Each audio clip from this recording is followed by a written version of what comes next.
نبينا محمد وعلى آله وصحبه أجمعين وبعد আলহামদুলিল্লাহ সবচেয়ে গুরুত্বপূর্ণ জিনিস হচ্ছে দুনিয়াতে আল্লাহকে চেনা। আল্লাহকে চিনতে হলে আল্লাহর নাম গুণ দিয়ে চিনতে হবে। আল্লাহকে আল্লাহর নাম ও গুণ এবং তার কর্মের মাধ্যমে চিনতে হবে। আমরা আল্লাহর নামগুলি নিয়ে আলোচনা করছিলাম, এর মধ্যে আল্লাহর গুণগুলিও আসবে আলোচনা ইনশাআল্লাহ। তো আজকে আমরা ইনশাআল্লাহ দুটি নাম পড়ার চেষ্টা করব, দুটি নাম এবং তার ব্যাখ্যা নেওয়ার চেষ্টা করব। দুটি নামের মধ্যে একটি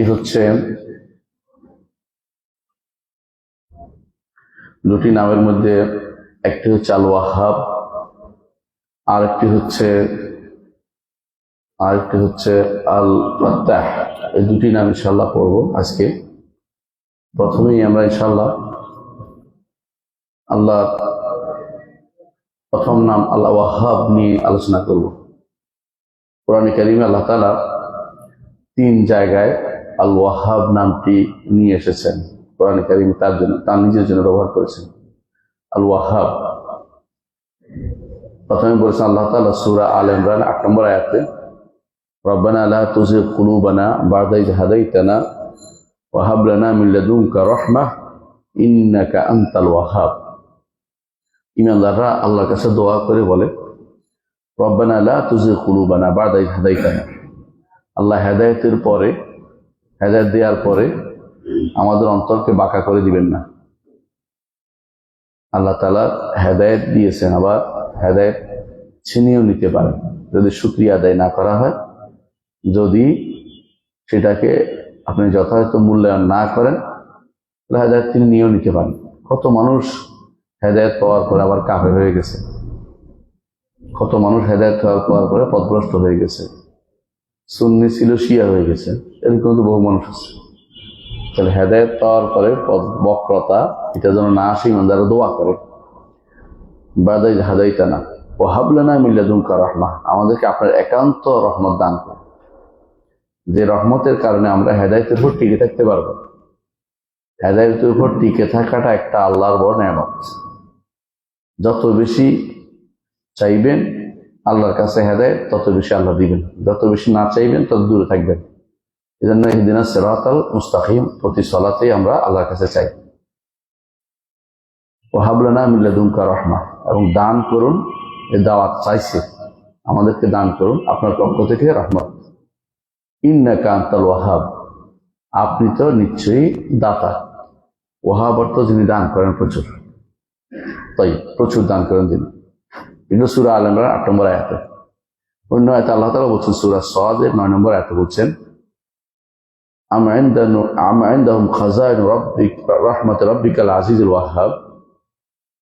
আল্লাহ তাআলা কাফেরদের সম্পর্কে বলছেন, নাকি তাদের কাছে রয়েছে আপনার রবের রহমতের ভান্ডার, তাদের কাছে রয়েছে, আর আপনার রব হচ্ছেন আজিজ আল ওয়াহ্হাব, অত্যন্ত প্রবল পরাক্রমশালী দাতা। তার দানের মধ্যে কেউ বাধা দিতে পারে না। যেটা আমরা সালাতের মধ্যে বলি না, লা মানি'a লিমা আতাইত ওয়ালা মু'তিয়া লিমা মানাত ওয়ালা ইয়ানফা'ু যাল জাদ্দি মিনকাল জাদ। কখন বলি? হ্যাঁ, কখন বলি? সিজদা কওমার মধ্যে বলি এবং সালাতের শেষেও বলি। খেয়াল করেছেন জিনিসটা? একই জিনিস 2 জায়গায় আছে। তো এটা কেন বলি? কারণ আল্লাহ তাআলার রহমত যদি কেউ আল্লাহ দিতে চান, কেউ বাধা দিতে পারবে না। মা ইয়াফতাহিল্লাহু মির রাহমাতিন ফালা মুমসিকা লাহু ওয়া মা ইউমসিক ফালা মুরসিলা লাহু মিন বা'দিহি। আল্লাহ যদি দেন, কেউ বাধা দিতে পারে না। এজন্য বলছেন আজিজ আল ওয়াহাব, দুটো নাম একসাথে হওয়ার কারণে অতিরিক্ত একটা আজিজ, একটা ওয়াহাব। অর্থাৎ তিনি এমন এক প্রবল পরাক্রমশালী দাতা যে তার দানের মধ্যে কেউ বাদ সাধতে পারে, এত বেশি তিনি দান করেন। আল্লাহ তাআলা আরো বলেছেন সূরা সাদের 35 নম্বর আয়াতে, নবী সুলাইমান আলাইহিস সালাতু ওয়াস সালাম তিনি আল্লাহর কাছে দোয়া করেছেন, রব্বিল ফিরলি, আল্লাহ আমাকে ক্ষমা করুন, ওয়া হাবলি মুলকান, এমন রাজত্ব আমাকে দান করুন, লা ইয়ানবাগি লিআহাদিন বা'দি, আমার পরে যেন কেউ রাজত্ব না পায়। ইন্নাকা আনতাল ওয়াহ্হাব, আপনি তো দাতা। আপনি ছাড়া কে দিবে, আপনি শুধু দিতে পারেন। এই তিনটি আয়াত আমরা দেখতে পাই সূরা আল ইমরান 8 নম্বর, সূরা সাদের 9 এবং সূরা সাদের 35 নম্বর আয়াতে আল্লাহ তাআলা তিনটি আল্লাহর এই ওয়াহাব নামটি উল্লেখ করেছেন। এই ওয়াহাব নামটি 3 বার আসছে, একবার আসলে যথেষ্ট কোরআনে কারিমে তার নাম হওয়ার জন্য 3 বার আসছে আল্লাহ এটা নাম। এবং দোয়ার মধ্যে আসছে, আবার আল্লাহ তাআলা তার নিজের গুণ হিসেবে বর্ণনা করেছেন। আল্লাহ তার কাছে চেয়েছেন, নবী সুলাইমান আলাইহিস সালাম সেই হিসেবে উল্লেখ করেছেন। এখন ওয়াহাব নামটির আসল অর্থ কি? ওয়াহাব নামটি হচ্ছে অর্থ হচ্ছে যে অতি দান, বেশি দান করা, এমন দান যে দানের জন্য বিপরীতে কোনো প্রতিদান চাওয়া হয় না। আল্লাহর দানের বিপরীতে কোনো প্রতিদান চাওয়া হয় না। দুনিয়ার মানুষ কিছু একটা দান করলেই চায় যে সে ভবিষ্যতে আমার একটু কাজে লাগবে, কিন্তু আল্লাহ রাব্বুল আলামিন তিনি ওয়াহাব দান করেন, তার দানের ক্ষেত্রে বিপরীতটা তিনি চাইবেন না আপনার কাছে। এত বেশি দান করেন, শুধু চাইলেই তিনি দিবেন, তার কাছে চাওয়া দরকার। তিনি একদিকে তিনি দান করেন, দ্বিতীয়ত তিনি অনুগ্রহ করেন, এবং তিনি অনুগ্রহ করেন আবার তিনি পুরস্কার হিসেবে দেন। পুরস্কার যেমন ফেরত নেওয়ার জিনিস না, অনুগ্রহ যেমন দয়া অতিরিক্ত, ঠিক দানটাও এইভাবেই ওয়াহাব অর্থ হেবা হয় না, আমরা হেবা করছে দানটা, হ্যাঁ তাহলে বুঝতে পারছেন। কিন্তু শব্দ আসছে ফাআল, ওজনটা বলে আসমাউল মুবালাগা, বাড়তি বুঝায়, অনেক বেশি দান করে, অনেক বেশি দান করে।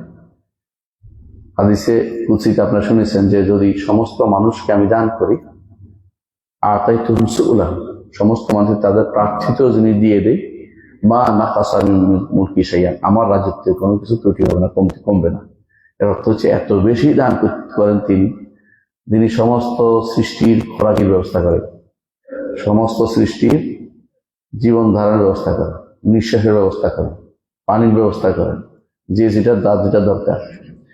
এত বেশি দান করেন যে এই জন্য তার হচ্ছে ওয়াহাব, তিনি ওয়াহাব। তো এই নামটা ব্যক্তি ওয়াহাব হয় না, আব্দুল ওয়াহাব হয়, কারণ এই ওজনটা আল্লাহর জন্য খাস।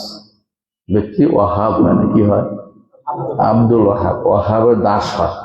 অনেক সময় আমরা ওয়াহাব ডাকি, ওয়াহাব ডাকবেন না, কি ডাকবেন? আব্দুল ওয়াহাব বলবেন, কারণ এটা আল্লাহর জন্য খাস। এটা মুবালাগা বলে, এটাকে বাড়তি। তিনি কি করেন? বন্দাকে তার দান দেন শুধু না, অনবরত দিতে থাকেন। 2 নম্বর, প্রথমত তিনি না চাইতে দেন, চেয়ে নেওয়া জরুরি মনে করেন না। আপনার কাছে চোখ দিছে, চাইছেন? চান নাই, এমনি দিয়েছে। আবার অতিরিক্ত দিচ্ছেন, চোখের অনবরত দেখার ব্যবস্থা করে দিচ্ছেন। আবার আরো প্রশস্ত করে দিচ্ছেন। আগে যদি কোনো কম বুঝতেন, এখন দেখে শুনে আরো ভালো বুঝতেছেন, জগৎটাকে আরো খোলামেলা দেখতেছেন, প্রশস্ত করে দিচ্ছেন। এবং আরো কি দিচ্ছেন যে এমন দান করতেছেন অন্যান্য জিনিস যেগুলো আপনি হয়তো কোনদিন চান নাই, আপনার মাথার ভিতরে আসবে না, এমন জিনিস আপনাকে দান করছেন আল্লাহ তাআলা। এ সবটাই ওয়াহাবের অর্থ।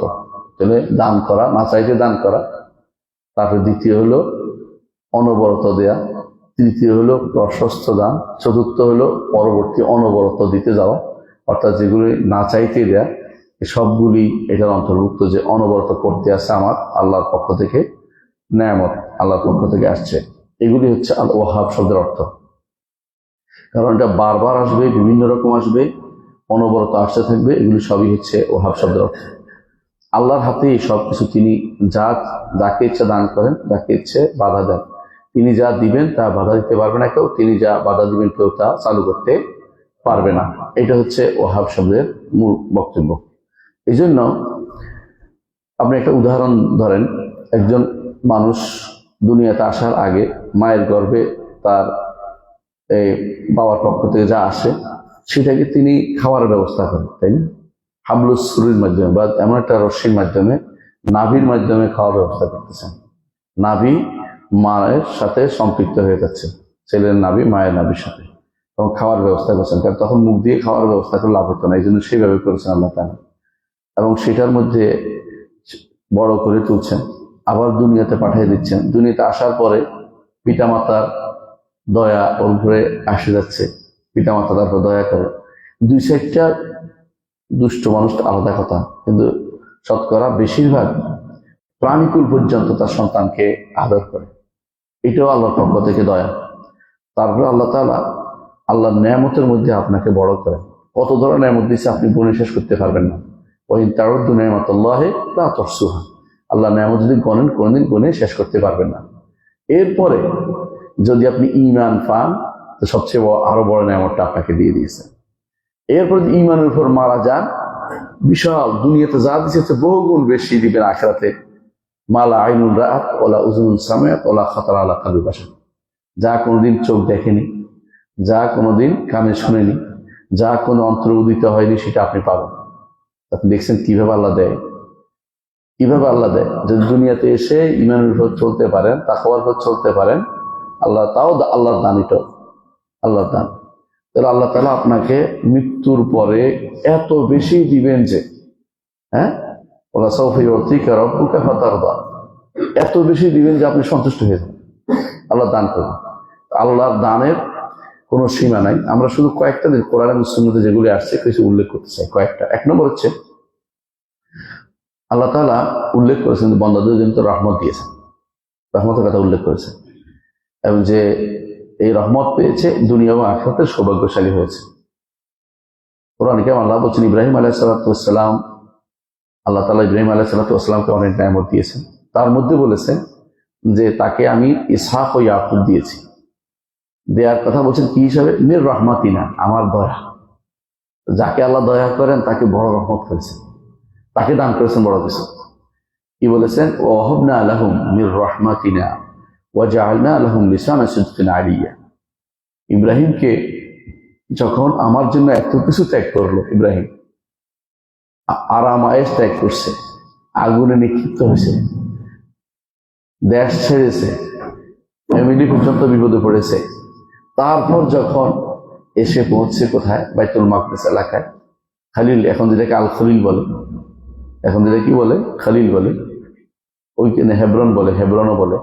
হেব্রন ইব্রাহিমের অপভ্রংশ, হেব্রন বলে ওরা। তো ওখানে আসার পরে আল্লাহ তাআলা তাকে প্রথমে দিলেন ইসমাইল। ইসমাইল তিনি রেখে গেলেন কোথায়? মক্কাতে। তারপর আল্লাহ তাকে আরেকটা সন্তান দিলেন, সেটা হচ্ছেন ইসহাক। ইসহাকের ঘরে ওনার জীবদ্দশাতেই অথবা ওনার পরেই ইয়াকুব আসলেন। আল্লাহ তাআলা এদের কথা উল্লেখ করেছেন যে তাদেরকে আমি আমার রহমতের ভান্ডার থেকে দান করেছি, এবং তাদেরকে লিসানা সিদকিন আলিয়া, তাদের উত্তম প্রশংসা মানুষের মুখে রেখে দিয়েছি, তাদের সত্যবাদিতার কথা সবাই স্বীকার করে, এরকম অবস্থা তাদের তৈরি করে দিয়েছি। এই যে দেয়াটা, এটা কি দিয়েছেন? রহমত। বলে দিয়েছেন নির রহমাতিনা, আমাদের রহমত থেকে তাদেরকে দিয়েছে। এটা সূরা মারিয়ামের 50 নম্বর আয়াতে আসছে। আবার দেখেন সূরা মারিয়াম 53 নম্বর আয়াতে আল্লাহ তাআলা বলছেন ওয়াহাবনা লাহু মির রহমাতিনা আখাউ হারুন নাবিয়্যা। যখন আল্লাহ তাআলা মুসা আলাইহিস সালাতু ওয়াস সালামকে নবুয়ত দিলেন, মুসা আলাইহিস সালাতু ওয়াস সালাম আবদার করে বসলেন। কি আবদার করলেন? আল্লাহ আমার ভাই কে দেন, হ্যাঁ, ওয়াফি হারুন ওয়া আফসাহু মিন্নি লিসানান, আল্লাহ আমার ভাই অনেক সুন্দর কথা বলতে পারে। ফারসুলু মান ইয়ারিদা ইউসাদ্দিকুনি, আমার পিছনে তাকেও আপনি রাসূল হিসেবে দেন, আমারও সহযোগিতা করবে। আমি একা একা কি করব? কাই নুসাব্বিহাকা কাসীরা ওয়া নাযকুরুকা কাসীরা, আরো অনেক তুলে চাই, বেশি বেশি করে আপনার প্রশংসা করতে পারবো, আপনার জিকির করতে পারবো। কি সুন্দর সেই দিচ্ছে আমার কাছ থেকে। আল্লাহ তাআলা তাকে বলছেন যে ওয়াহাবনা লাহু মির রহমাতিনা, আমি তার রহমতের ভান্ডার থেকে তাকে তার ভাইরে নবী বানাই দিলাম। তার রহমত থেকে আল্লাহ তাআলা দিয়ে দিলেন, তার ভাইকে নবী বানাই দিলেন। এই নবী এবং রাসূল এক। কারণ কোরআনে যাদের নাম আসছে সবাই কি? রাসূল, একমাত্র আদম আলাইহিস সালাম ছাড়া। তারপর আল্লাহ তাআলা আরো বলেছেন ঈমানদাররা দোয়া করে, কি দোয়া করে? রব্বানা লা তুযিগ কুলুবানা বা'দা ইয হাদাইতানা ওয়া হাব লানা মিন লাদুনকা রাহমা ইন্নাকা আনতাল ওয়াহ্হাব। সূরা আল ইমরান 8 নম্বর আয়াত। এখানেও দেখবেন যে হাব লানা মিন লাদুনকা রাহমা দিতে বলেছে, আল্লাহ আমাদেরকে দান করুন, আমাদের অন্তরকে বাঁকা করে দিবেন না, আপনার পক্ষ থেকে স্পেশাল রহমতের মাধ্যমে আমাকে কি করে হেদায়েত দেন। হাব লানা মিন লাদুনকা রাহমা, রহমত দান করুন। তাহলে আপনি দেখছেন যে আল্লাহ দানের মধ্যে একটা হচ্ছে রহমত, যেটা নবীরা চেয়েছে। অনুরূপভাবে আল্লাহ তাআলা বলছেন আমা ইনদাহুম খাজান রাহমাত রাব্বিকাল আজিজ ওয়াহ্হাব, তাদের কাছে কি আল্লাহর রহমতের ভান্ডার আছে? কাফেরদের কাছে না, কখনো নাই। কাফের রহমতের ভান্ডার আল্লাহর কাছে। তারা মনে করছে নবুয়ত কেন মুহাম্মদ সাল্লাল্লাহু আলাইহি ওয়াসাল্লাম পাবে, নবুয়ত কেন ওই তায়েফের 2 ব্যক্তি পেল না, নবুয়ত কেন একজন এতিম পেল। এটা তাদের মাথা ব্যথার কারণ। আল্লাহ বলছে তোমরা চাইলেই হবে, আমি যাকে চাই তাকে দিব। রহমতের ভান্ডার তো আমার কাছে, আমি যাকে চাই তাকে দিব। এই জন্য আল্লাহ তাআলা সূরা সাদের 9 নম্বর আয়াতে তাদেরকে তিরস্কার করেছেন কাফিরদেরকে, যে রহমতের ভান্ডার আমার হাতে, আমি তোমাদেরকে রহমত দেব। বোঝা গেল যে দানের একটা বড় জিনিস হচ্ছে কি রহমত দেয়া, রহমত দেয়া। দ্বিতীয় আরেকটা জিনিস হচ্ছে দানের, সেটা হচ্ছে নবুয়ত, আল্লাহর বন্ধুত্ব, আল্লাহর নৈকট্য।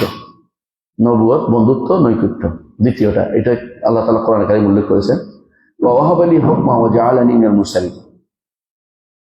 মুসা আলাইহিস সালাতু ওয়াস সালাম যখন পালিয়ে গেলেন কোথায়, মাদিয়ানে, সেখান থেকে তিনি আসার পথে আল্লাহ তাআলা তাকে কি করেছেন, নবুয়ত দিলেন। আসার পরে ফেরাউনকে তিনি বলতেছেন যে তুমি ঈমান আনো।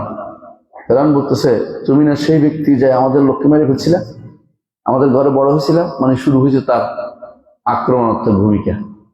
আল্লাহ তিনি বললেন যে ফাফারাতু মিনকুম লাম্মা খিফতুকুম, তোমাদের আশঙ্কায় পালাইছি, ঠিক আছে, কিন্তু ওয়াহাবা লি রাব্বি হুকমান, আল্লাহ আমাকে দিয়েছেন, ওয়াহাবা দান করেছেন, হুকমান নবুয়ত দিয়েছেন, প্রজ্ঞা দিয়েছেন, এক হুকুম দিয়েছেন, এবং আমাকে দিয়েছেন তার নৈকট্য, তার বন্ধুত্ব, এটা আল্লাহ আমাকে দিয়েছেন। সূরা শুআরা 21 নম্বর আয়াতে আসছে এটা। আবার দেখেন সূরা শুআরা 30 নম্বর আয়াতে আল্লাহ তাআলা বলছেন, ইব্রাহিম আলাইহিস সালাতু ওয়াস সালাম তিনি দোয়া করছেন, রব্বি হাবলি হুকমান ওয়া আলহিকনি বিস সালিহিন, আল্লাহ আমাকে নবুয়ত, ওয়ালায়াত, নৈকট্য এবং আমাকে বন্ধুত্ব দান করুন, এবং আমাকে নেককারদের অন্তর্ভুক্ত করে দিন। আল্লাহ তাআলা তাকে খালিল হিসেবে গ্রহণ করে নিয়েছেন। খালিল, এটা তার দোয়া করতে দেরি, কবুল করতে আল্লাহ দেরি করেননি। আল্লাহ দান করেছেন, ঠিকানাও দান করেছেন। আবার সুলাইমান আলাইহিস সালাতু ওয়াস সালাম যে দোয়া করছেন, সেটাও ছিল রাজত্বের দোয়া, নবুয়তের দোয়া। তিনি দোয়া করেছেন, রব্বি হাবলি মুলকা লা ইয়ানবাগি লিআহাদিন মিন বা'দি ওয়া হাবলি মুলকা লা ইয়ানবাগি লিআহাদিন মিন বা'দি ইন্নাকা আনতাল ওয়াহ্হাব। এটাও তার নবুয়ত, ক্ষমতা, কর্তৃত্ব, বন্ধুত্ব আল্লাহর কাছে চেয়ে নিয়েছেন। তাহলে দ্বিতীয় হলো কি, আল্লাহ নৈকট্য, আল্লাহর নবুয়ত, আল্লাহ বন্ধুত্ব, এগুলি আল্লাহর কাছে চেয়ে, এটা আল্লাহ তাআলা বলছেন যে এগুলি হচ্ছে আল্লাহর দান, এগুলি আল্লাহর দান। এক নম্বরটা কি ছিল, রহমত। দুই নম্বরটা এটা বলছে, তাই না? তিন নম্বর আরেকটা জিনিস কোরআনে কারীমে উল্লেখ করেছে আল্লাহ তাআলা, সেটা কি, যাওজাতুস সালেহা, উত্তম স্ত্রী, উত্তম সন্তান। কোরআনে আল্লাহ দানের কথা উল্লেখ করেছেন। আল্লাহ তাআলা বলছেন, ওয়া ওয়াহাবনা লাহু আহলা ওয়া মিসলাহুম মাআহুম রাহমাতাম মিন্না। আল্লাহ তাআলা বলছেন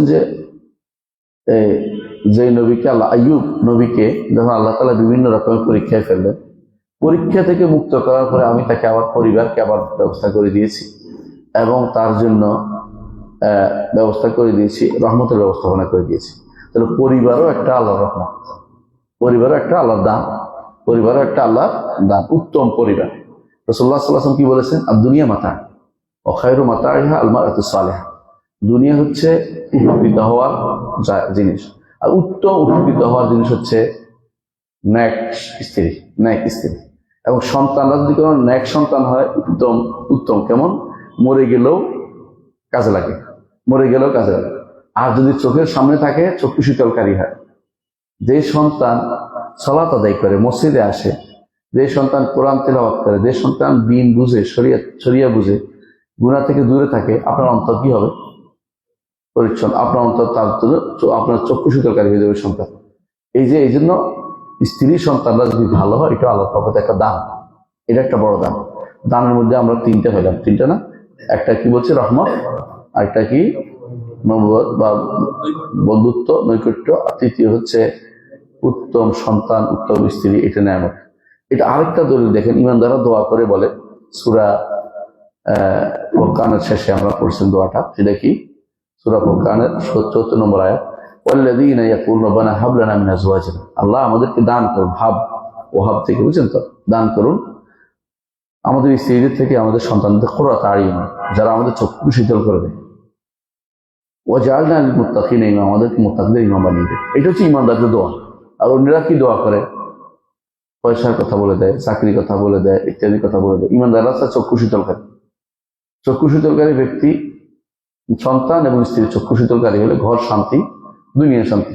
ঘর শান্তি নয়, পয়সালো হয়ে কোনো লাভ নেই। বাবাকে কোথায় পাঠাই দিবে, বৃদ্ধাশ্রমে পাঠাই দিবে, যত পয়সা হলে কোনো লাভ হবে না তখন। এই জন্য আপনার শান্তির জায়গা ঘর, এজন্য নবীরা এই দোয়া করতেন, নেককাররা এই দোয়া করতেন যে আমাদের সন্তানদেরকে, স্ত্রীদেরকে চক্ষু শীতলকারী বানিয়ে দেন।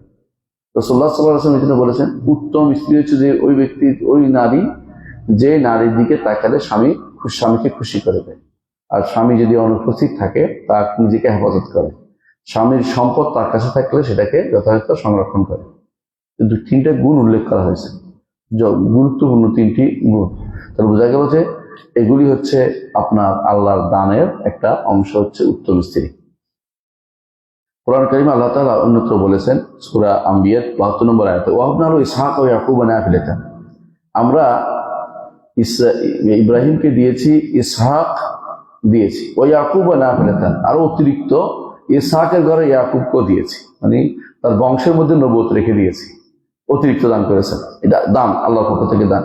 ওয়া কুল্লান জাআলনা সালিহিন, সবাইকে আমরা নেককার বানিয়েছি। নবীরা সব নেককার। এই জন্য আল্লাহ তাআলা আরো বলেছেন, ফাস্তাজাবনা লাহু ওয়া ওয়াহাবনা লাহু ইয়াহইয়া ওয়া আসলাহনা লাহু যাওজা। দেখুন, জাকারিয়া আলাইহিস সালাম দোয়া করেছেন। জাকারিয়া আলাইহিস সালাম দোয়া করেছেন, কি দোয়া করেছেন? যে রব্বি হাবলি মিন লাদুনকা যুররিয়াতান তাইয়্যিবা ইন্নাকা সামিউদ দুআ, আল্লাহ আপনার পক্ষ থেকে আমাকে দান করুন উত্তম সন্তান। আপনি তো সামিউদ দুআ, আপনি তো দোয়া শুনেন, আপনি দোয়া শুনেন, দোয়া কবুল করেন। আল্লাহ বলছেন ফাস্তাজাবনা লাহু, আমি তার দোয়া কবুল করলাম, ওয়া ওয়াহাবনা লাহু ইয়াহইয়া, তাকে আমি ইয়াহইয়া দান করলাম, তাকে ইয়াহইয়া দান করলাম। ওয়া আসলাহনা লাহু যাওজা, ইয়াহইয়া আসার জন্য যতটুকু দরকার বৃদ্ধ বয়সে তাকে সেরকম তৈরি করে দিলাম। অর্থাৎ বৃদ্ধ হইলে সন্তান হয় না সাধারণত, কিন্তু আল্লাহ সেই ব্যবস্থাপনা করে দিয়েছেন। তাহলে বোঝা গেল যে আল্লাহ তাআলা সন্তান হওয়াটা এটা আল্লাহর পক্ষ থেকে, নেক সন্তান হয় এটা আল্লাহর পক্ষ থেকে দান। আল্লাহ তাআলা আরো বলেছেন, ওয়াহাবনা লিদাউদ সুলাইমান, আর আমরা দান করেছি দাউদকে সুলাইমান অর্থাৎ সন্তান দান করেছে। নি'মাল আবদু ইন্নাহু আওয়াব, অতি কত উত্তরই না আল্লাহর বান্দা সে, যেটা আমার কাছে প্রত্যাবর্তনকারী। কে? দাউদ ও সুলাইমানও আল্লাহর কাছে প্রত্যাবর্তনকারী উভয়। ইব্রাহিম আলাইহিস সালাম দোয়া করেছেন, রব্বি হাবলি মিনাস সালিহিন, আল্লাহ আমাকে নেক সন্তান দান করেন। এইভাবে নবীরা দোয়া করছেন নেক সন্তানের। তো দান করাটা আরেকটা হচ্ছে কি, তাহলে উত্তম স্ত্রী, উত্তম সন্তান, এটা আল্লাহর পক্ষ থেকে বিশেষ দান। ঠিক অনুরূপ ভাবে আল্লাহর দানের বিভিন্ন রকমের দান আছে। এর মধ্যে আরেকটি দান হচ্ছে কোনো বান্দাকে ইলমে নাফে দান করা, উত্তম ইলম দান করা। উত্তম ইলম একটা বড় দান। কেমন উত্তম একটা বড় দান? ইলমুন নাফে, উত্তম ইলম একটা বড় দান। এই জন্য উত্তম, যাকে আল্লাহ তাআলা ইলম দিয়েছেন, রাসূলুল্লাহ সাল্লাল্লাহু আলাইহি ওয়াসাল্লাম কি বলেছেন, মান ইউরিদিল্লাহু বিহি খায়রান ইউফাক্কিহু ফিদ্দীন, যাকে আল্লাহ কল্যাণ চেয়েছেন তাকে দুনিয়ার জ্ঞান দান করেন। আর যাকে দিনের জ্ঞান দেননি, দুনিয়ার জ্ঞান বেশি বেশি দিচ্ছেন, তার জন্য কল্যাণ চাওয়া হয়নি, কারণ এটা রেখে যেতে হবে। আর দিনের জ্ঞানটা সে প্রসার করবে। এই জন্য এটা একটা উত্তম দান, এটা একটা উত্তম দান। এই জন্য নবীদেরকে আল্লাহ এটা দিয়েছেন, আর এটা ওয়ারিস বানাইতে বলেছেন। তাহলে একটা হচ্ছে কি, একটা হলো কি উত্তম জ্ঞান বা উপকারী জ্ঞান। এই জন্য প্রতিদিন দোয়া করি আমরা, আল্লাহ ইসলামকে ইলমান নাফিআ ওয়া রিজকান তাইয়্যিবা ওয়া আমালান মুতাকাব্বাল, আহসান, বারাকাল্লাহু ফিক। আরেকটি দান হচ্ছে বান্দা মানুষের খেদমত করার মতো টেন্ডেন্সি দেয়া, এটা আল্লাহর পক্ষ থেকে একটা বড় দান। মানুষের খেদমতে বেরিয়ে পড়ে। আপনাদের সেই ঘটনা মনে আছে, আবু বকর রাদিয়াল্লাহু আনহু একদিন রাসূলুল্লাহ সাল্লাল্লাহু আলাইহি ওয়াসাল্লাম বললেন যে কে আজকে এই কাজটি করেছে? কেউ বললেন আবু বকর, আমি করেছি। কেউ জানাজার পিছনে ছুটেছে, আমি। কে দান করেছে? আমি। আবু বকর রাদিয়াল্লাহু আনহু, তিনি যে এত বড় কাজটা করেছে, এই দান করেছে কে? আল্লাহর পক্ষ থেকে তাকে এই সুযোগটা দিয়েছেন। এটা আল্লাহর পক্ষ থেকে নেক আমল করার সুযোগ, বড় দান। আরেকটা দান, 6 নম্বর দান হচ্ছে যে নিরাপত্তা আল্লাহর পক্ষ থেকে। হাদিসে আছে রাসূলুল্লাহ সাল্লাল্লাহু আলাইহি ওয়াসাল্লাম বলেছেন, ঈমানের পরে সবচেয়ে বড় প্রাপ্ত জিনিস হচ্ছে নিরাপত্তা। ঈমানের পরে বড় প্রাপ্ত জিনিস হচ্ছে নিরাপত্তা। এটা আল্লাহর পক্ষ থেকে একটা দান। আল্লাহ তাআলা ওয়াহাব হিসাবে এগুলো দান করেন। এই জন্য ঈমানদার দোয়া করে, আল্লাহুম্মা আউযু বিকা মিন যাওয়াল নি'মাতিকা ওয়া ফুজাআতি নিকমাতিকা ওয়া তাহাউলি আফিয়াতিকা। আমি আপনার কাছে আশ্রয় চাই মিন যাওয়াল নি'মাতিকা, নেয়ামত চলে যাওয়া থেকে, ও যাওয়াল ওয়া ফুজাআতি নিকমাতিকা, আপনার কোনো পাকড়াও থেকে, কঠিনভাবে পাকড়াও থেকে, হঠাৎ পাকড়াও থেকে, ওয়া তাহাউলি আফিয়াতিকা, আপনার নিরাপত্তা পরিবর্তিত হওয়া থেকে। নিরাপত্তা চাই, আমি স্থায়ী নিরাপত্তা যেন স্থায়ীভাবে হয়। এই জন্য দোয়া করে, আল্লাহুম্মা ইন্নী আসআলুকা আল-আফওয়া ওয়াল আফিয়াতা ফি দীনি ওয়া দুনিয়ায়া, সকালবেলা দোয়ার মধ্যে আছে না, সকাল ভিতরে দোয়ার মধ্যে আছে এবার দোয়া করবেন। আফিয়াটা খুবই দরকার, সাল্লাল্লাহু আলা আফিয়া রাসূল নির্দেশও দিয়েছেন। এগুলো হচ্ছে আল্লাহর রহমতের বিশেষ দান। আমরা কয়টা বলেছি? ছয়টা বলেছি। মানে এরকম সবাই, মোট কথা হচ্ছে আমরা আপনি যেগুলি বলছি এগুলি বুঝবেন যে অনেকগুলি দান করার জিনিস আল্লাহ তাআলা দিয়েছেন। এগুলি দিয়ে দান আল্লাহর পক্ষ থেকে আর কেউ দিতে পারে না। প্রমাণ হচ্ছে আল্লাহ তাআলা বলছেন লিল্লাহি মুলকুস সামাওয়াতি ওয়াল আরদ, আসমান এবং জমিনের রাজত্ব আল্লাহর হাতে। ইয়াখলুকু মা ইয়াশা, যা ইচ্ছা তা সৃষ্টি করেন তিনি। ইয়াহাবু লিমান ইয়াশা ইনাসা, যাকে দান করেন ইচ্ছা করেন মেয়ে।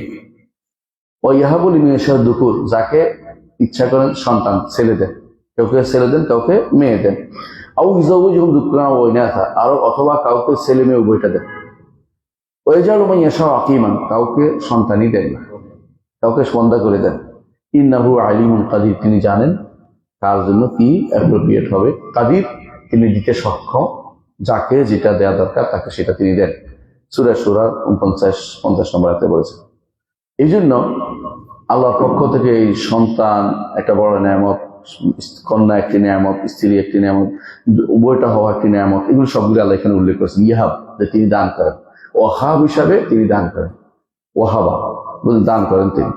এই জন্য ইমানদার সবসময় যে এই নিয়ামতটি পাবে যে আল্লাহর দান মনে করবে, নিজের ক্রেডিট মনে করবে না। ইন্নামা উতিতু আলা ইলমিন কে বলেছিল? মনে আছে? কারুন বলেছিল, যখন তারে বলা হয়েছিল যে তুমি আল্লাহ তাআলা ওয়াবতাগি ফীমা আতাকাল্লাহু আদ-দারুল আখিরাত, আল্লাহ তোমাকে যা দিয়েছেন এটা দিয়ে আখিরাতের জন্য কাজ করো, তুমি কাজে লাগাতে পারো। সে কি বলছে? ইন্নামা উতিতু আলা ইলম, আমি এটা পেয়েছি বুঝে শুনে পেয়েছি, অনেক কষ্ট করে জ্ঞানে বুঝে আমাদের বুদ্ধিশুদ্ধি আছে বলে পেয়েছি। অনেকে বলে তোমার মতো হলে আর পয়সা হওয়া লাগতো না, তুমি বেশি পণ্ডিতি করিও না, দাও। ব্যবসার জন্য অনেক কি লাগে, অনেক বুদ্ধিশুদ্ধি লাগে, ইত্যাদি ইত্যাদি কথাবার্তা। এই কারণের কথা। আল্লাহ দিয়েও পরীক্ষা করেন, নিয়েও পরীক্ষা করেন। সুতরাং তাকে দিয়ে পরীক্ষা করেছে, তখন পরীক্ষায় ফেল করছে, লাখাসাফনা বিহি ওয়া বিদারিল আরদ, তাকেও ডুবাইছি, তার সম্পদও ডুবিয়ে দিয়েছি। ইতিহাসে বহু ধনী মানুষ ছিল, পরে ফকির হয়ে গেছে। আবার কত ফকির ছিল, পরে পয়সাওয়ালা হয়ে গেছে। আমাদের মদিনাতে বা সৌদি আরবে এক শেখ আছে, নাম হচ্ছে শেখ রাজেহি, আব্দুল্লাহ রাজেহি, নাম শুনেছেন? একটা টাকার জন্য ওই মাদ্রাসার ইয়াতে যাইতে পারে নাই, মানে মাদ্রাসার ছেলেরা যায় সবাই যে মাঝে মধ্যে একসাথে, কি বলে এটা, শিক্ষা সবল যেতে পারছে না। একজন একটা টাকা গোপনে টাকা দিচ্ছে, যা বড় হয়েছে সে তার সে উস্তাদের খুঁজি বের করছে, খুঁজি বের করে একটা বিলে দিছে তাকে। কত বড় পয়সা হলো বুঝলেন? মানে তার যে খেজুর বাগান আছে, যদি আপনি খেজুর বাগান সারাদিন ঘুরেন, এত বড় খেজুর বাগান শেষ করতে পারবেন, গাড়ি দিয়ে ঘুরে দেখতে পারবেন। মক্কাতে যে ইফতার খাওয়ান, তার খেজুর বাগানের সব খেজুর মানুষের সেখান থেকে সব পাঠিয়ে দেয় মক্কাতে ইফতার খাওয়ানোর জন্য। এরকম পয়সা হলো তিনি।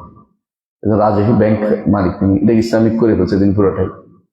তো বলছিলাম যে আল্লাহ তাআলা কখন কার উপরে কি আনেন, কেউ যেন মনে না করে যে এগুলি নিজে পাইছে, এগুলিকে আল্লাহ দিয়েছেন মনে করতে হবে। ইয়াহাব, আল্লাহর পক্ষ থেকে ওয়াহাব, তিনি দান করেছেন। এটা হচ্ছে ইমানদারের কাজ। ইমানদার এই জন্য সবসময় আল্লাহর নিয়ামতের উপরে কি করবে? শুকরিয়া আদায় করবে, শুকরিয়া আদায় করবে। যেমন কে করেছে? ইব্রাহিম আলাইহিস সালাম, তিনি কি দোয়া করছেন? আলহামদুলিল্লাহিল্লাযী ওয়াহাবা লি আলাল কিবারি ইসমাঈল ওয়া ইসহাক ইন্না রাব্বি লাসামিউদ দুআ। সূরা ইব্রাহিম 39 নম্বর আয়াত আল্লাহ তাআলা বলছেন যে ইব্রাহিম আলাইহিস সালাম দোয়া করে বলছেন, আল্লাহ শুকরিয়া আদায় করছে যিনি আমাকে বৃদ্ধ বয়সে ইসমাঈল আর ইসহাক দিয়েছেন। বৃদ্ধ বয়স না? কত বৃদ্ধ? হ্যাঁ, 80 বছর বয়সে, 75 বছর বয়সে। আল্লাহ তাআলা এই বয়সে সাধারণত সন্তান সন্ততির মুখ মানুষ দেখে না, কিন্তু আল্লাহ তাআলা তাকে ব্যবস্থা করেছেন। এবং দিয়েছেন তো দিয়েছেন, দুইজন দিয়ে আল্লাহ তাআলা 2 উম্মাহ বানিয়ে দিয়েছেন। একজন দিয়ে বনু ইসহাক, আরেকজন দিয়ে বনু ইসমাঈল। আরবদের মধ্যে একটা বিরাট তৈরি করে দিয়েছেন, বিশাল সম্প্রদায় তৈরি করে দিয়েছেন। এবং এদের মধ্যে বনু ইসমাঈলকে মধ্যে আল্লাহ তাআলা মুহাম্মদ রাসূলুল্লাহ সাল্লাল্লাহু আলাইহি ওয়াসাল্লামকে পাঠিয়েছেন। এই যে এভাবে তিনি দোয়া করলেন, কারণ কি জানেন? একটা হেবা একটা প্রশংসা দাবি করে। এই জন্য আপনি যখন পানি খান কি বলেন, রাসূল হাদিস আছে আল্লাহ পছন্দ করেন কেউ যদি এক ফোঁটা পানি খাবার এক ফোঁটা পানি খেয়ে সেজন্য আল্লাহ শুকরিয়া দেয়, এক লোকমা ভাত খাবার খেলে সেজন্য আল্লাহ শুকরিয়া দেয়। কারণ আপনি আল্লাহর নেয়ামত দান, আল্লাহ দানটা পেয়ে শুকরিয়া আদায় করবেন, নিয়ে নিজের দিকে সম্পৃক্ত করবেন না যে আমি এটা পেয়েছি এইটার জন্য এই করছি সেই করেছি, আমি এই করেছি বলবেন না, আল্লাহ দিয়েছে বলবেন আল্লাহ দিয়েছে আমাকে। কারণ কত মানুষ চেষ্টা করেও পায় না, আপনি পেয়েছেন আল্লাহ দিয়েছেন বলেই, এই জন্য ইমানদার শুকরিয়া আদায় করে। বকর ইবনে আব্দুল্লাহ আল মুজাহির রহমতুল্লাহ আলাইহি বলেন, যখনই কোনো বান্দা বলে আলহামদুলিল্লাহ, এই যে বলতে পারছে আলহামদুলিল্লাহ, এটা একটা কিন্তু নেয়ামত, এটাও দাবি করে যে আরেকটা আলহামদুলিল্লাহ, কেমন শুকরিয়া আদায় করবে, কেমন শুকরিয়া আদায় করবে? মানে একটা মানুষ যদি বলে আলহামদুলিল্লাহ, বলতে পারছে, এটা তো একটা নেয়ামত, এটার জন্য আবার আলহামদুলিল্লাহ দাবি করা না, আপনি আরেকটা আলহামদুলিল্লাহ বলতে হবে। এটা কিভাবে পূরণ করবে?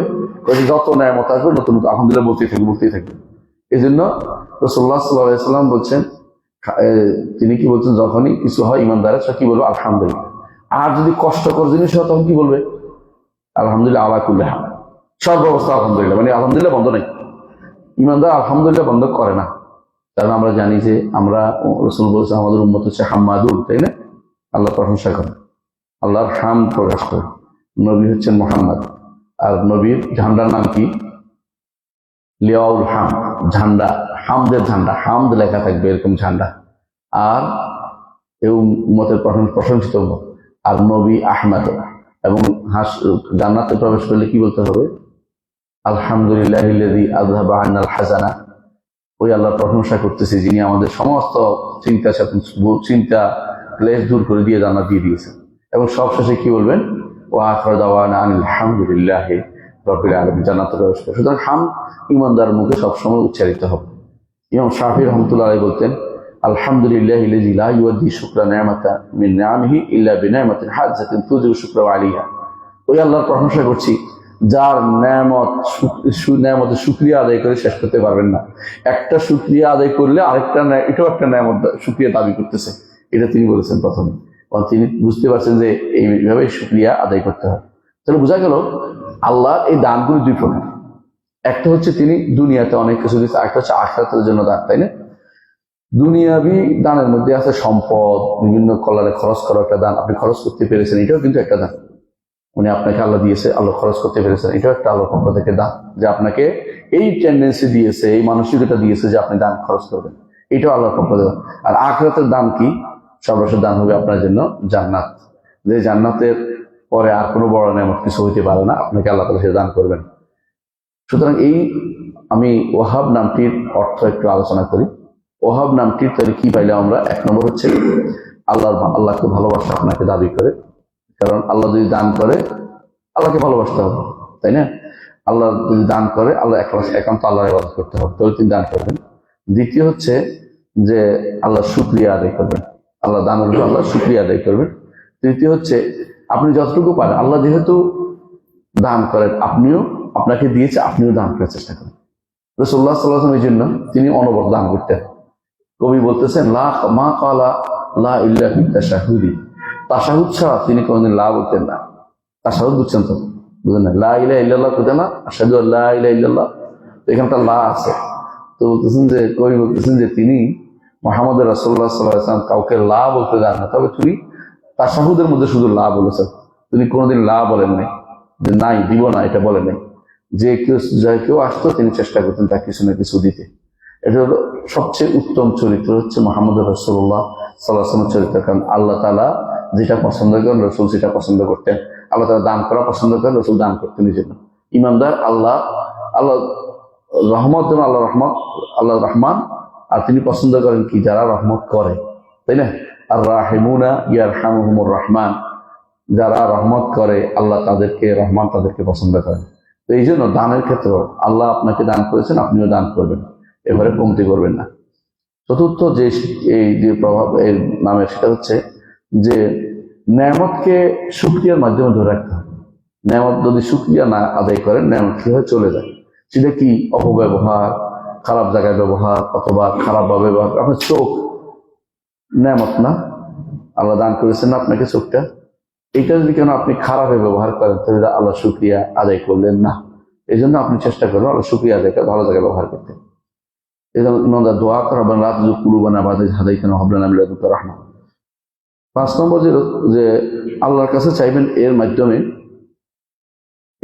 এই সম্মানিত নামের মাধ্যমে বান্দা যা কিছু দুনিয়া আখিরাতের কল্যাণ চাইবেন।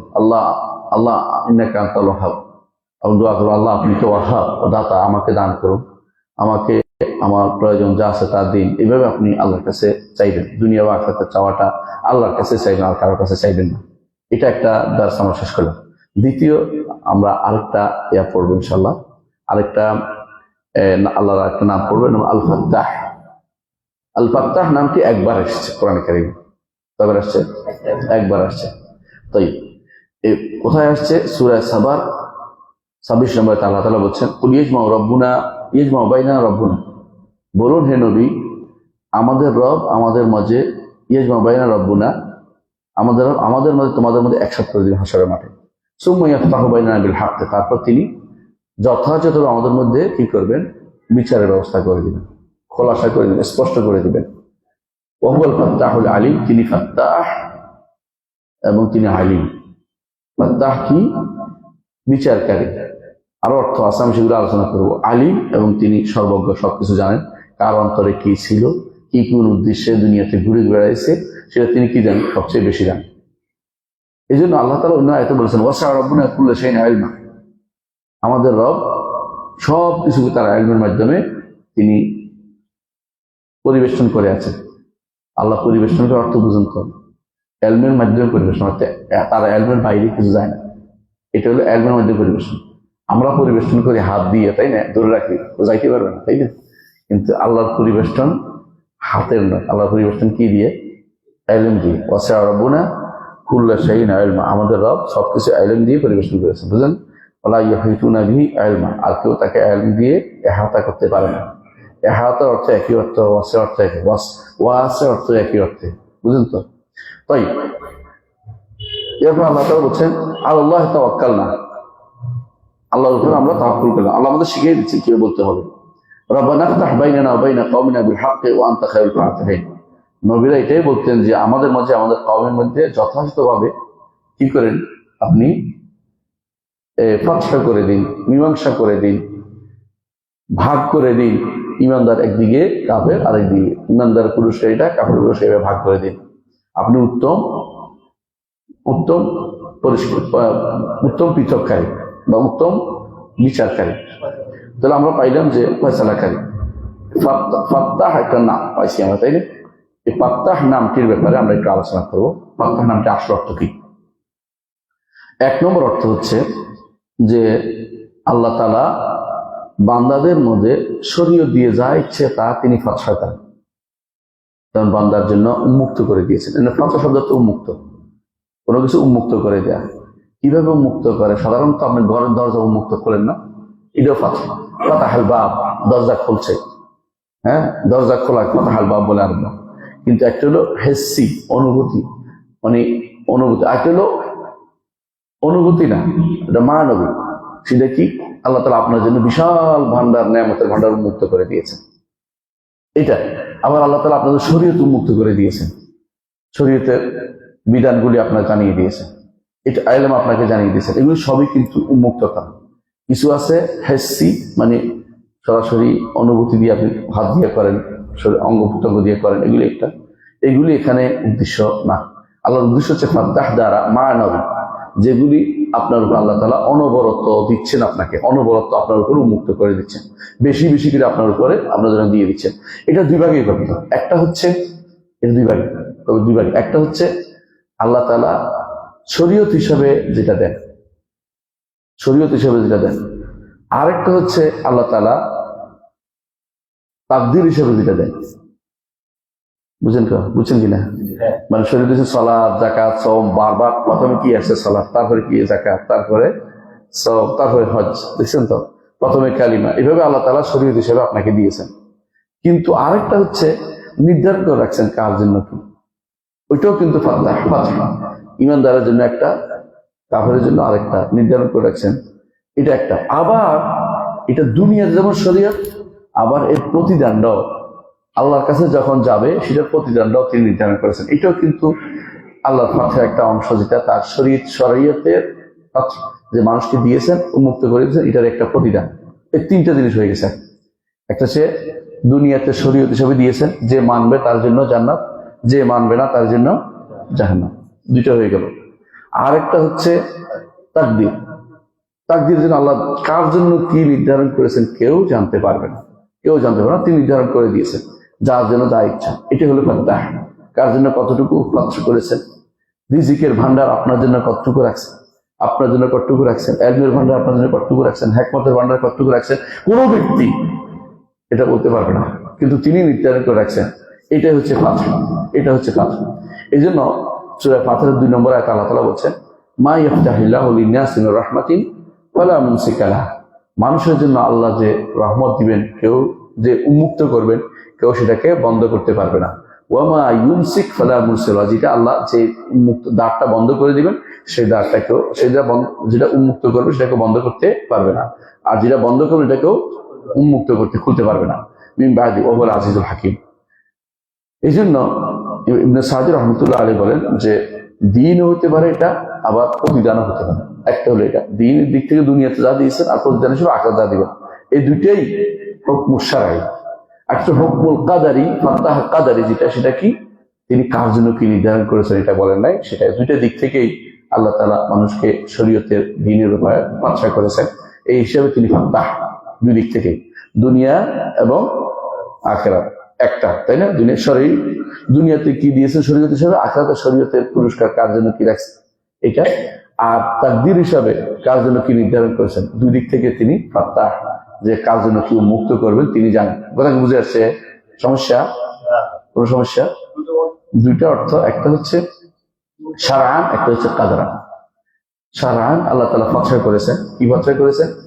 যে তোমাকে শরীয়তে কতটুকু আমল করতে দিবেন, কতটুকু কি করেছেন আমল করবা তুমি, তোমাকে শরীয়ত দিয়েছেন না, দিন দিয়েছেন। এগুলি সব হচ্ছে আল্লাহর পক্ষ থেকে উন্মুক্ত করা, কারণ এটা আল্লাহর নেয়ামত। শরীয়ত আল্লাহর একটা নেয়ামত। আবার এটার প্রতিদান আখিরাতে তিনি দেবেন, এটার একটা অংশ, শারঈর একটা অংশ। আর তাকদীর হচ্ছে তিনি কার জন্য কি নির্ধারণ করেছেন কেউ জানে না, এটাও নির্ধারণ করা, এটাও ফাতহ, এটাও তিনি নির্ধারণ করেছেন। এই দুইটা জিনিসকেই আপনার স্বীকার করতে হবে, আপনাকে স্বীকার করতে হবে। এই জন্য ঈমানদার সবসময় চিন্তা করে যে তার জন্য আল্লাহ তাআলা যেটা নির্ধারণ করেছেন এটা অনেক উত্তম, তার ফাতহ করেছেন। এই জন্য ঈমানদার দোয়া করে কি, দেখুন শুআয়ব আলাইহিস সালাম দোয়া করেছেন, রব্বানা ইফতাহ বাইনানা ওয়া বাইনা কওমিনা বিল হক। আল্লাহ আমার কওম কথা শুনে না, আমাদের মধ্যে তাদের মধ্যে ফয়সালা করে দেয়। এই ফয়সালাটা কোনটার ভিতরে পড়বে? যারা শরীয়ত মানে নাই শরীয়তের হিসাবে, বুঝলেন তো কথাটা? শরীয়তের মাসা ফয়সালা করে দেন। আর আরেকটা আছে কল্যাণের দ্বার উন্মোচন করে দেয়া, যাবতীয় কল্যাণের দ্বার উন্মোচন করে দেয়, এটা আরেকটা অর্থ। দ্বিতীয় অর্থ, 3 নম্বর অর্থ, যাবতীয় কল্যাণের দ্বার আল্লাহ উন্মোচন করে দেন। যেমন আল্লাহ তাআলা উন্মোচন করে দেন আপনার যত কল্যাণের জিনিস আছে, এগুলো আপনার জন্য উন্মুক্ত করেন। কখনো কখনো আল্লাহ বন্ধ করে রাখেন, কেন? আপনার দিকে তাকিয়ে, যেটা আপনার ক্ষতির কারণ হতে পারে। এই জন্য সবসময় আল্লাহ তাআলা সবার জন্য সব উন্মুক্ত করে দেন না। নূহ আলাইহিস সালাম এরকম দোয়া করেছেন যে আল্লাহ আমার মাঝে, আমার কওমের মধ্যে আপনি কি করুন, ফয়সালা করে দিন। শব্দ করছেন রব্বানা ইফতাহ বাইনানা ওয়া বাইনা কওমিনা বিল হক, ফাতহ করে দিন। এই ফাতহ তো উন্মুক্ত করে দেয়া, মানে আলাদা করে দেয়া, চিনা পরিচিত হয়ে যাবে, এটা কারো সত্য করতে হবে। আরেকটা হচ্ছে মানুষের বিজয় দেয়া, এটাও কিন্তু ফাতহ, এটাও ফাতহ। যেমন রাসূলুল্লাহ সাল্লাল্লাহু আলাইহি ওয়াসাল্লামকে বিজয় দিয়েছেন কাদের উপরে? কাফেরদের উপরে। মক্কা আল্লাহ নাযিল করেছেন ইন্না ফাতাহনা লাকা ফাতহাম মুবিনা। আল্লাহ তিনি ফাত্তাহ হিসাবে তিনি বিজয় দেন, তার নেক বান্দাদেরকে বিজয়ের ব্যবস্থা করেন, নবী এবং নেক বান্দাদের বিজয়ের ব্যবস্থা করেন। এটাও কিন্তু আল্লাহর পক্ষ থেকে ফাতহ, এটা আল্লাহর পক্ষ থেকে ফাতহ। তাহলে বোঝা গেল যে আল্লাহর পক্ষ থেকে ফাতহের বিষয়টা ঈমানদারের জন্য অনেক উপকার বয়ে আনবে। 1 নম্বর হচ্ছে যে ঈমানদার যখন জানবে যে আল্লাহ তাআলাই শুধুমাত্র মানুষের জন্য ফাতহ করবে। যেমন ফাতহ বুঝেন আপনারা, যেমন যখন অনেক সময় আপনি চিন্তা করে বসে আছেন কি করবেন মাথায় আসতেছেন, কি কর্তব্য বিমুখে বসে রয়েছে। আল্লাহর পক্ষ থেকে অনেক চেষ্টা করে দেখবেন যে আপনার মধ্যে হঠাৎ করে একটা পথ খুলে গেছে। এই পথ খোলাটা কে খুলছে? ফাত্তাহ। তিনি শুধু পথ উন্মুক্ত করে দেন। আপনি অনেক সময় বিপদে আছেন, বিপদ থেকে বেরোতে পারতেছেন না, আপনি আল্লাহর কাছে সাহায্য চাচ্ছেন, এমন ভাবে বের হয়ে গেছেন যে আপনি চিন্তা করতে পারেন নাই। অনেক সময় অ্যাক্সিডেন্ট হবে হবে হবে, আল্লাহ তাআলা এমন ভাবে আপনাকে বাঁচিয়ে দিয়েছেন, আপনিও বাঁচছেন, গাড়িও বাঁচছে, সব বেঁচে গেছে, তাই না? অনেক সময় যে কিভাবে যে পারবো বুঝতে পারছি না, অনেক সময় আল্লাহ ব্যবস্থা, এটা না হলো ফাত্তাহ, কারণ তিনি ফাত্তাহ, আপনার জন্য ফাতহা করেছেন, আপনার জন্য ফাতহা করেছেন। এই জন্য আল্লাহ তাআলা মানুষের অন্তরকে অনেক সময় কি করেন, এই অন্তরের মধ্যে যে সমস্ত কিছু আসে, ভয় ভীতি বিভিন্ন চিন্তা চেতনা, এগুলি থেকে আল্লাহ তাআলা কি করেন, আপনাকে এই ফাতহা করে দেন, বিভিন্ন রকমের আপনার জন্য উন্মুক্ত করে দেন, পথ রচনা করে দেন নতুন করে। আবার আল্লাহ তাআলা আপনার জন্য যখন দেখেন যে ভালো কিছু পেয়েছেন, তখন আপনার মনটাকে খুলে দেন যে আল্লাহ তাআলা আমার জন্য ভালো লেগেছে, আল্লাহর উপর আপনার ভরসাটা বেড়ে যায়। এরপরে আপনি বলবেন যে আল্লাহ যা সিদ্ধান্ত নিয়েছে এটা ভালো, আল্লাহ যে ফাতহা করেছেন এটা ভালো, আপনার মধ্যে আসবে। এইটাও আল্লাহ তাআলার পক্ষ থেকে আপনার জন্য বিশেষ বড় নেয়ামত। সহিহ মুসলিমে আসছে, রাসূলুল্লাহ সাল্লাল্লাহু আলাইহি ওয়াসাল্লাম বলেছেন, তোমাদের কেউ যখন মসজিদে প্রবেশ করে তখন সে যেন দোয়া করে, কি বলে, আল্লাহুম্মা ফতাহ লি আবওয়াবা রাহমাতিক, আল্লাহ আপনার রহমতের দ্বারগুলি আমার জন্য খুলে দেন। তাহলে খুলে দেয়া, এটা আল্লাহর ফাত্তাহ নামের একটা সিফাত, অর্থাৎ আপনি খুলে দিতে ফেল, যে আল্লাহ আপনি খুলে দেন আমার জন্য রহমতের, উন্মুক্ত করে দিন রহমতের দ্বার সময়। রহমত দ্বারের অভাব নেই আল্লাহ। এর থেকে আপনি মসজিদে ঢোকার সময় দোয়াটা করেন, আল্লাহুম্মা ফতাহ লি আবওয়াবা রাহমাতিকা। সেটা কি হতে পারে, রিজিক হতে পারে, সেটা কি হতে পারে, ইলম হতে পারে, সেটা কি হতে পারে, আমল হতে পারে, বিভিন্ন রকম জিনিস হতে পারে। তাহলে বোঝা গেল যে আপনি এই দোয়াটা যখন করেন, তার অর্থ হচ্ছে আল্লাহর কাছে আপনি কি চাচ্ছেন, আপনি উন্মুক্ত চাচ্ছেন, বিশান্তি চাচ্ছেন। এই জন্য ফাত্তাহ নামটা আপনার আমার জীবনের জন্য অত্যন্ত উপকারী, অত্যন্ত গুরুত্বপূর্ণ। এই জন্য রাসূলুল্লাহ সাল্লাল্লাহু আলাইহি ওয়াসাল্লাম হাশরের মাঠেও যখন আমরা সবাই তার কাছে যাব, যে সবাই যেতে হবে, আমাদের জন্য বিচারের ব্যবস্থা করে দেন, আমাদের তো এই অবস্থা থাকা যাবে না, কারণ হাশর মাঠ তো বিশাল এবং সেখানে সূর্য মাথার উপরে। রাসূলুল্লাহ সাল্লাল্লাহু আলাইহি ওয়াসাল্লামের কাছে সবাই আদম থেকে শুরু করে ঈসা পর্যন্ত যাবে, কেউ রাজি হবে না আল্লাহর কাছে বলতে। রাসূলুল্লাহ সাল্লাল্লাহু আলাইহি ওয়াসাল্লাম কাছে গেলে তিনি বলবেন যে আনা লাহা, আমি এর জন্য আসি, আমি এর জন্য আসি, আমি সুপারিশ করতে যাব। তিনি তখন আল্লাহ আরশের নিচে যাবেন। হাদিসে শব্দ যেটা আসছে, বা আযহাব বা আখারু তাহতাল আরশি সাজিদা, আমি যাব এবং আরশের নিচে সিজদায় পড়ে যাব, যাব এবং আরশের নিচে সিজদায় পড়ে যাব। বা ইয়াফতাহুল্লাহু আলাইহি মিনাল মাহামিদ মা লা হুসিল আন, আল্লাহ তখন কথা করে দিবেন, এত প্রশংসা করার প্রশংসাগুলো আমার তো ঢেলে দিবেন, যাতে করে আমি অনবরত প্রশংসা করতে পারি। আর প্রশংসা শুনে আল্লাহ বলবেন যে ইশফা তুশাফা, আপনি সুপারিশ করেন, আপনার সুপারিশ গ্রহণ করা হবে, আপনি চান আপনাকে দেয়া হবে, আপনি দোয়া করেন আপনার দোয়া কবুল করা হবে। সাল তলতা, অর্থাৎ এর অর্থ হচ্ছে আপনি চান আপনাকে দেয়া হবে, ইশফা তুশাফা, সুপারিশ করেন সুপারিশ গ্রহণ করা হবে। কিন্তু শব্দটা কি আসছে, যে যতক্ষণ পর্যন্ত আমি সুপারিশ শুরু করব না, যতক্ষণ পর্যন্ত আমি প্রশংসাই করতে থাকবো। এই জন্য আল্লাহর প্রশংসার বাণী অনেক বেশি, আল্লাহ এগুলি খুলে দিবেন, উন্মুক্ত করে দিবেন, যেটা এখন দেন। রাসূল বলছে আমি এখন জানি না এগুলি কি আল্লাহ তাআলা আমাকে দিবেন, কিন্তু ওই সময় আল্লাহ আমার জন্য সেগুলি ফাতহা করে দিবেন, নতুন করে সেগুলো উন্মোচন করে দিবেন। একটু ইমানদার চিন্তা করে যে আল্লাহ কার জন্য কি ফাতহা করে, এটাই। তো আল্লাহ ফাতহার বিষয়টা আমি কয়েকটা জিনিস উল্লেখ করবো, আপনারা বুঝতে পারছেন। যে এক নম্বর হচ্ছে, কখনো কখনো আল্লাহ রিজিকের দ্বার উন্মোচন করে দেয়, রহমতের দ্বার উন্মোচন করে দেয় বান্দার জন্য একটা, তাই না? আবার কখনো কখনো হক এবং বাতিলের মধ্যে পার্থক্য করার জন্য একটা মানদণ্ড তার অন্তরের ভিতরে দিয়ে দেয়, সে বুঝতে পারে এটা হক, এটা এবং বাতিল। এটা খুবই দরকার, কারণ আল্লাহ বলেছেন ইয়াজআল লাকুম ফুরকানা, যে তোমাদের জন্য ফুরকানের ব্যবস্থা করবে, হক এবং বাতিলকে পার্থক্য করতে পারবে। অধিকাংশ মানুষ হক বাতিল পার্থক্য করতে পারে, সব এটা সবাই তো ভালো কথা বলে তার কাছে, এটা যারা বলে তার হক বাতিল চিনতে পারবে, হক এবং বাতিলের পার্থক্য করতে হবে। 3 নম্বর হচ্ছে তার আল্লাহ বন্ধুদের জন্য দুনিয়া আখিরাতে উপকারী জিনিসের ব্যবস্থা করে দেয়। 4 নম্বর হচ্ছে কখনো কখনো নেককার বান্দাদের জন্য আল্লাহর পক্ষ থেকে বিশেষ দানের ব্যবস্থাপনা করেন, জুদ কারাম, একান্ত দান ব্যবস্থা করেন। কখনো কখনো তিনি বান্দাদের মধ্যে এমন একটা অবস্থা জারি করেন যে বান্দা মনে করে যে আল্লাহর হুকুমটাই যথাযথ, তিনি আহকামুল হাকিমা, তার হুকুম যথাযথ ছিল। মানুষ বিচারের অনেক সময় বলে, অনেকদিন পরে মনে হয় যে হায় রে, তখন তো বুঝতে পারিনি, এখন বুঝতে পারছি, এখন যে বুঝতে পারছে এটা কি ফাতহা, আল্লাহর পক্ষ থেকে তার মনের মধ্যে এটা ঢেলে দিয়েছে একান্ত ভাবে, যে এটা তো আমার মাথায় ছিল না, আল্লাহ এটা আমার মধ্যে ঢুকিয়ে দিন, এই মাত্র ঢুকিয়ে দিলেন। তো কখনো কখনো বান্দার উপর আল্লাহ তাআলা বিভিন্ন নেককার বান্দাদের জন্য ফাতহা করে, বিভিন্ন দেশ জয় করে, যুদ্ধ হয়, এটাও একটা ফাতহা। আবার কখনো কখনো আল্লাহ তাআলা তার দয়ার ভান্ডার খুলে দেন বান্দার জন্য, কখনো কখনো তার জন্য সাহায্য ব্যবস্থাপনা করে দেন বিপদের মধ্যে। কখনো কখনো তার জন্য তাকদীর নির্ধারণের যে করেছে সেটা তাকে বুঝতে পারে যে আমাদের তাকদীর ছিল। আর হাসরের মাঠে বিশেষ ফাঁসার ব্যবস্থা করবেন আল্লাহ তাআলা। এর অর্থ হচ্ছে ইমানদার সর্ব অবস্থা চিন্তা করে যে আমার জন্য আল্লাহ যেন ফাঁসা করে দেয়। এই জন্য দোয়ার মধ্যে আপনি বেশি বেশি করবেন, ইয়া ফাত্তাহ, আল্লাহ আমাকে আমার জন্য কি করেন, ইফতাহলি মিন আবওয়াবে রাহমাতিকা, আপনার রাহমতের যত দরজা আছে সবগুলি আমার জন্য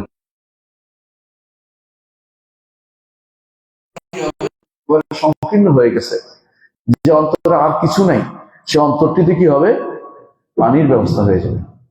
আল্লাহ এমন কিছু দিবেন যে এই অন্তরে আর কোনো পথ দেখতেছে না, কিন্তু আল্লাহ খুলে দিবেন, আল্লাহ একটা পথ আবিষ্কার করে দিবেন, একটা পথ দেখিয়ে দিবে। এমন অবস্থাতে অনেক সময় মানুষ বুঝতে পারে না যে কি করতে হবে। এমন সময় তার অন্তরের মধ্যে আসে যে বেশি বেশি দোয়া করি না কেন, বেশি বেশি ইস্তেগফার করি না কেন, বেশি বেশি আমি কোরআন তেলাওয়াত করি না কেন, এগুলি সবই মাধ্যমে তার অন্তরটা প্রশস্ত হবে। অনেক বুঝতে পারে না কি করবে, চুপ করে বসে রয়েছে, মন খারাপ বলে, কি বলে, আমার কি ডিপ্রেশন, ওদের শয়তানে পাইছে তারে। যদি বলতো যে না আমি এই ডিপ্রেশন আল্লাহর কাছে পড়তে থাকি, কোরআন তেলাওয়াত করতে থাকি, চাইতে থাকি, আল্লাহ মুক্ত করে দিবেন শয়তান। আর ডিপ্রেশন শয়তান দেখা যে কিছু করার নাই, তুই এবারে মরে যা, নিজে নিজে মরে যা, আত্মহত্যা করে, ডিপ্রেশন শয়তান আবিষ্কার। এই জন্য ওরা কি করে, ওর পিছনে দৌড়ায়। কিন্তু ইমানদারের জন্য আল্লাহ তাআলা কি করেন, ফাতহা করে দেন যে তোমরা তাড়াতাড়ি করে এখন আল্লাহর কাছে যাও। রাসূলুল্লাহ সাল্লাল্লাহু আলাইহি ওয়াসাল্লাম কানা ইযা হাযাবা আমরুন কামা ইলা সালাত, বিপদে পড়লে দৌড়ে যা সালাতে আসতেন। কি জন্য, যে সালাত দিয়ে আমি এখন আল্লাহর সাথে সম্পর্ক তৈরি করে নিই, এটা আমাকে যে কোনো অবস্থা থেকে মুক্ত করবে। রাসূলুল্লাহ সাল্লাল্লাহু আলাইহি ওয়াসাল্লাম বদরের যুদ্ধে দোয়া করতেছেন, চাদর পড়ে যাচ্ছে তার কান থেকে। আবু বকর রাদিয়াল্লাহু আনহু দেখে তার মায়া হলো, ইয়া রাসূলুল্লাহ, আল্লাহ অবশ্যই আপনাকে সাহায্য করবেন, মানে তার নবীর প্রতি দয়া হিসেবে এটা বলেছেন। কিন্তু আল্লাহ তাআলা নবীকে এই যে দোয়া করাটা তার জন্য কি করেছেন, বাছাই করে দিয়েছেন, দোয়া করতে হবে। এই জন্য ভালো যখন আপনি দেখবেন ভালো পাওয়ার জিনিস আসবে না, অটোমেটিক দোয়া আসতেছে। আর যেটা পাবেন না, এটা তো দোয়াই আসতেছে না, মানে পথ ছড়াই নাকি পথ ছড়াই যে উন্মুক্ত করে দেয়। শুধু যে বিজয় তা নয়, আপনার অন্তরটাকে খুলে দেয়া, অন্তরের মধ্যে যে সমস্ত ত্রুটি আছে সেটাকে মুক্ত করার জন্য এটা খুবই জরুরি। কখনো কখনো ইমানদার অন্তরের ভিতরে দ্বীনের ভালোবাসা একটা আছে, দ্বীনের ভালোবাসা আল্লাহ দিয়ে দেন। বেলাল রাদিয়াল্লাহু আনহুকে যখন আঘাত করা হচ্ছে, সুমাইয়া রাদিয়াল্লাহু আনহাকে আঘাত করা হচ্ছে, এদের দ্বীনের ভালোবাসা এত বেশি পরিমাণ আল্লাহ পছন্দ করেছেন যে এরা পিছনের দিকে ফেরার চিন্তা ভাবনা আর কোনোদিন করতে পারে নাই, যে কোনো দিকে যাওয়া যাবে না, দ্বীনের ভালোবাসা তাদের অন্তরের ভিতরে গেঁথে দিয়েছেন। এটাও ফাঁসা, এটাও একটা ফাঁসা আল্লাহ তাআলার পক্ষ থেকে। অনেক সময় আপনি যারা সন্দেহে নিপীড়িত আছে, এদের সন্দেহ দূর করার জন্য আপনার অন্তর আল্লাহ এমন সব প্রশ্ন উত্তর দিয়ে দিবেন যেটা ফাঁসা। আমরা অনেক সময় দেখি যারা দেখবেন যে ডিবেট করতেছে, আমরা যদিও মুসলিমদের সাথে ডিবেটের প্রশ্ন পক্ষপাতী না, কিন্তু যদি কাফেরদের সাথে ডিবেটের সময় করতে হয়, যখন তারা পারে, যেমন আমাদের রাহুল ভালো পারে এটা, তো এরকম যারা পারে এদের কথা বলতেছি, যে এরা এই ডিবেটের সময় আল্লাহ তার অন্তরের ভিতরে হঠাৎ করে তার মধ্যে কি উত্তরটা জাগিয়ে দেয়, এটা আল্লাহ পক্ষ থেকে ফাঁসা। আমরা দেখবো যে আসতেছে না, মাথা খারাপ, কি উত্তর দেবে, কেউ দেবো, হঠাৎ করে দেখবো যে উত্তর এসে গেছে আল্লাহর পক্ষ থেকে, এটাও ফাঁসা। তো ইমানদার সন্দেহ সংশয় যারা ভোগে তাদের জন্য ফাঁসের ব্যবস্থাপনা করেন।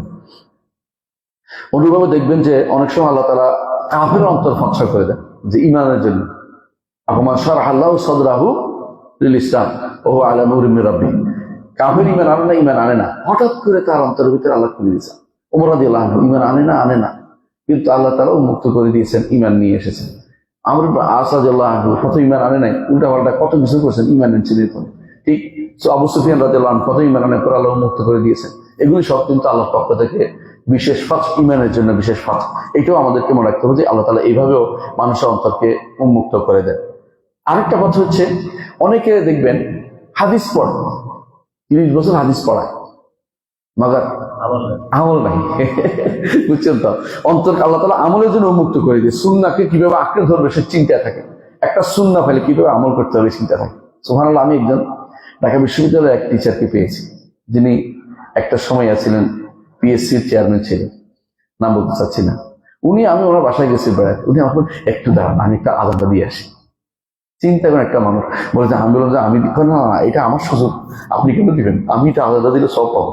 মানে সে সুন্নতটা পাওয়ার জন্য, হাসরের দিন যেন তার হাতটা লম্বা হয়, এই আশায় তিনি আজান দিতেছেন। মানে উনি যে একজন প্রফেসর ইউনিভার্সিটি, তার কোনো এই চিন্তায় নাই যে আমাদের মানুষে কি বলবো, ওই চিন্তা শেষ। কারণ হাসরের মাঠে আমাকে আল্লাহর সামনে দাঁড়াতে হবে, তখন যদি আমার ঘাটটা উঁচু হয়ে যায়, হাদিসে আছে সুন্নতটা কিভাবে আমল করতে পারেন, এই জন্য কেউ যারা আল্লাহ তাআলা ফাতশা করে দিয়েছে সুন্নতের আমল করতে কোনো ছাড় দেয় না, যে আমি সুন্নতের আমল করতেছি, কে কি বললো আমার কিছু যা আসে না। এটা কিন্তু একটা বিশাল নেয়ামত যে আপনার জন্য আল্লাহ তাআলা সুন্নতের পাকড়া আঁকড়ে ধরার একটা ব্যবস্থা করে দিবেন, এবং সুন্নতের অনুসারীদের প্রতি ভালোবাসা আপনার জন্য আসবে, যে যারা সুন্নতের অনুসারী তাদেরকে ভালোবাসবেন। এখনো আপনি দেখবেন, আপনি এখানে এক সালাফি আছে, পৃথিবীর অন্য কোথাও এক সালাফি আছে, তাদের ভালোবাসা মানুষ কেন, সেও সুন্নতের অনুসারী, আমিও সুন্নতের অনুসারী। এই ভালোবাসা আল্লাহ পক্ষ থেকে ফাতশা করে দিয়েছে আল্লাহ তাআলা আপনার জন্য। অনুরূপভাবে যারা দ্বীনের ইলমের কাছে দেখলে রত আছে তাদের জন্য ভালোবাসা দিয়ে দিয়েছে আল্লাহ, কি সুযোগ পাইলেই পড়াবে। সুবহানাল্লাহ। আমাদের শেখ মোহাম্মদ বিন সালেহ আল উসাইমিন রাহিমাহুল্লাহ মৃত্যুর আগে ডাক্তার তাকে নিষেধ করেছে, ওনার ক্যান্সার ছিল, যে উনি যেন আজকে না যায়। উনি বারবার বলতেছে এরা গাড়ি নিয়ে আসে না কেন, বলতে চাচ্ছে না ওরা যে আপনি যেতে পারবেন না, আমরা শরীর কুলায় না কেন, কষ্ট পাবো।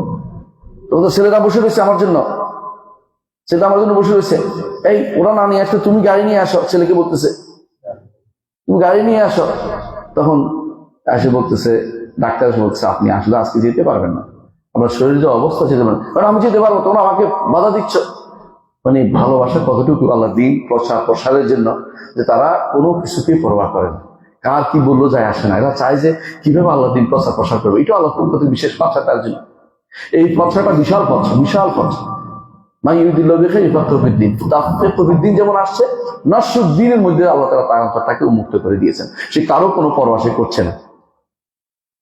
অনুরূপভাবে আল্লাহ দিনকে তাতবিক কিভাবে দিবে, মানুষের মধ্যে প্রচার প্রসার সাথে সাথে নিজে কিভাবে বাস্তবায়ন করবে, বাস্তবায়ন করার কত পদ্ধতি আছে সেই চিন্তা সে বিভোর থাকে।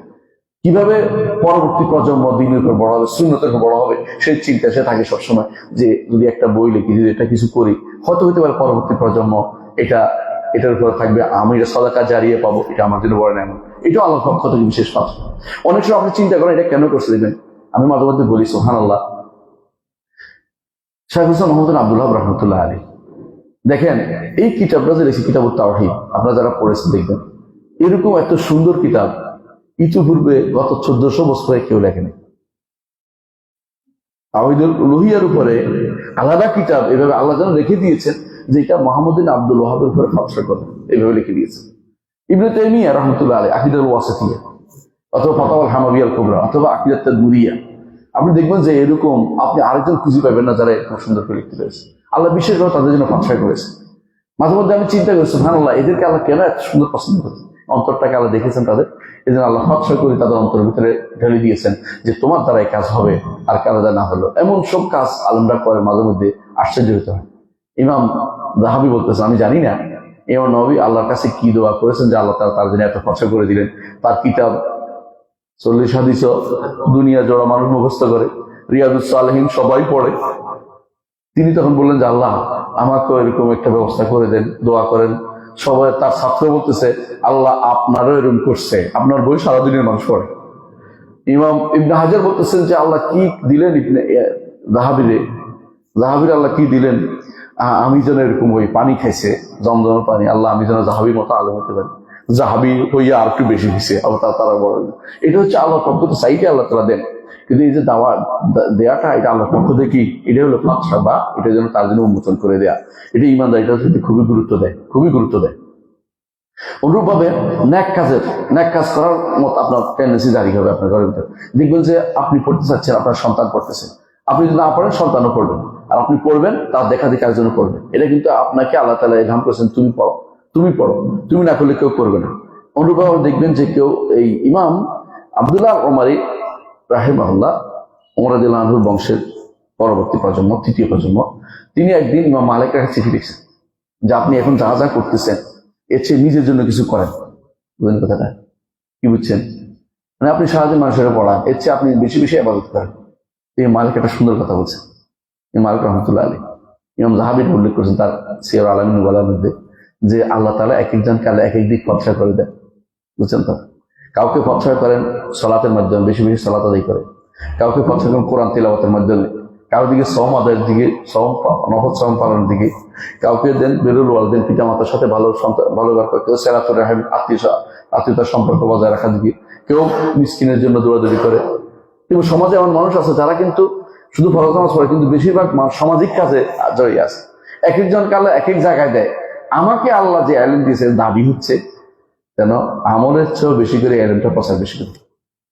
এই জন্য তিনি বলতেন, তার একটা কিতাব আছে আপনারা শুনেছেন, ইমাম মালিক রহমতুল্লাহ মুয়াত্তা, তাই না?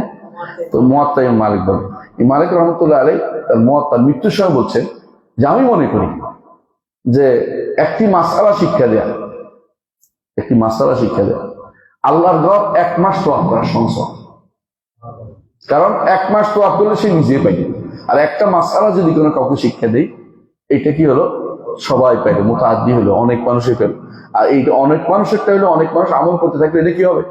সাদাকা জারিয়া, তার জন্য হতেই থাকবে, কোনোদিন বন্ধ হবে না। আর নিজেরটা তো শেষ হয়ে গেছে, আমরা করছে শেষ হয়ে গেছে, তো আপ করলে শেষ হয়ে গেছে। এই যে অনেকেই এই সাইডটা দেখে না, রাত্রি আবাদত হচ্ছে এলেম তলব করা বেশি জরুরি। কারণ এলমে দিন যেটা, এটা তার দুনিয়ার এলেমের কথা আমি বলছি না, যেটা সত্যিকার এলম, কোরআন এবং সুন্নাহর এলম, ফিকহের এলমটা খুবই গুরুত্বপূর্ণ, এটাই গুরুত্ব দিতে হবে।